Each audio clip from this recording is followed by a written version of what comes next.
टाळ्यांनी आपण स्वागत करूयात सन्माननीय फडणवीस साहेब. भारत माता की, भारत माता की, छत्रपती शिवाजी महाराज की, धर्मवीर छत्रपती संभाजी महाराज की, येळकोट येळकोट. बाळू मामाच्या नावानं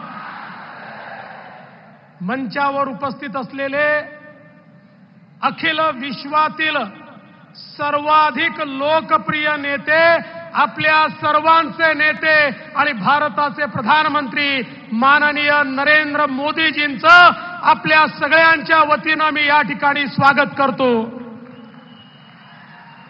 मंचावर उपस्थित आपले लोकप्रिय उमेदवार रणजित सिंह नाईक निंबाळकर, नीलमताई गोरे, जयकुमार गोरे, बबनदादा शिंदे, प्रसादजी लाड, गोपीचंदजी पडळकर, संजय मामा शिंदे, शहाजी बापू पाटील, प्रशांत मालक परिचारक, सदाभाऊ खोत, रश्मीताई बागल, संजीवनीताई पाटील, दिलीपराव येळगावकर, जयंतराव जगताप, दौलतनाना शितोळे, राजकुमार नाना पाटील, चेतनसिंग केदार, दीपक आबा साळुंके, जयकुमार शिंदे, कल्याणराव काळे, शिवाजीराव सावंत, सोमनाथजी वाघमोडे, दादासाहेब उराडे, चंद्रकांत कोकाटे, शिवरूप राजे, त्याचप्रमाणे शरद बापू, विक्रम कदम, सर्वच या ठिकाणी उपस्थित मान्यवर आणि उपस्थित माझ्या सर्व माता भगिनी आणि बंधूंनो, खरं म्हणजे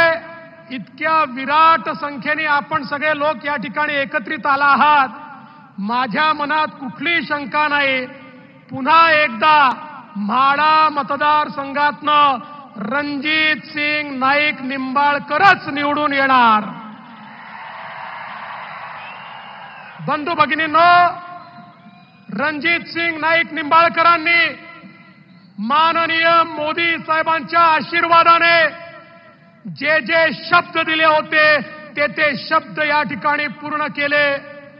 50-60 वर्ष ज्यांना आपण नेतृत्व दिलं ते प्रत्येक निवडणुकीमध्ये ती भाषणं करायचे, तेच ते वादे करायचे, त्या घोषणा करायचे, पण ते कधी पूर्ण झालं नाही. पण तुम्ही पहिल्यांदा मोदीजींच्या सोबत रणजित दादाला पाठवलं. या ठिकाणी पाणी देखील आलं, या ठिकाणी रेल्वे देखील आली आणि चिंता करू नका, आता 36 गावाच्या पाण्याचा प्रश्न बाकी आहे.